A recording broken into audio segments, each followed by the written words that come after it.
when God asks a question, it typically tends to cut through the noise and get right to the main issue, our hearts.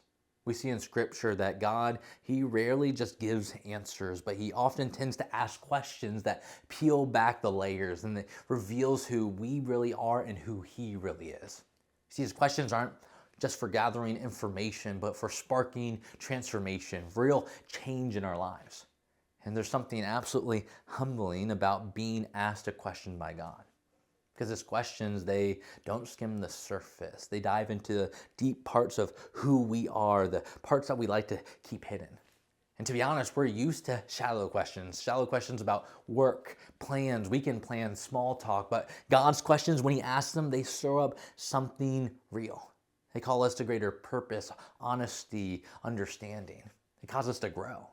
And growth that comes from not collecting more knowledge or more facts, but from facing the hard questions that make us look inward and make us look upward. Growth happens in the wrestling when we sit with his soul-piercing questions and let him work on our hearts. Think about it in Scripture when God asked Adam, "Where are you?" He wasn't just telling Adam, "Hey, let me know where you are geographically." It was an invitation for Adam to step into truth and to try to restore what was broken. When he asked Moses, "What's in your hand?" he was calling out potential and purpose and direction. When Peter is asked by Jesus, "Do you love me?" it wasn't to highlight his failure of denying Jesus 3 times, but to restore and to send. You see, God's questions are always filled with intention and filled with love. There's purpose behind them. And oftentimes, that purpose is to guide us back to where we belong, in his presence. And to be honest, sometimes those questions are not easy to face, but they're necessary for growth.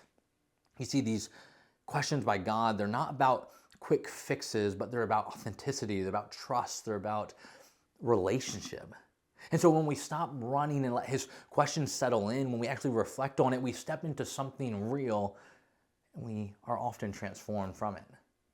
You see, transformation doesn't come from having all of the answers, but from being willing to wrestle with the questions that actually matter.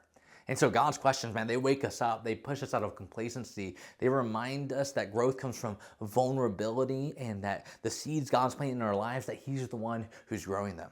And so maybe God is asking you, why are you afraid? What's holding you back? Where are you? Who am I? Who are you? It could be anything that pierces through the soul, that causes us to reflect, to understand who we are and who God is.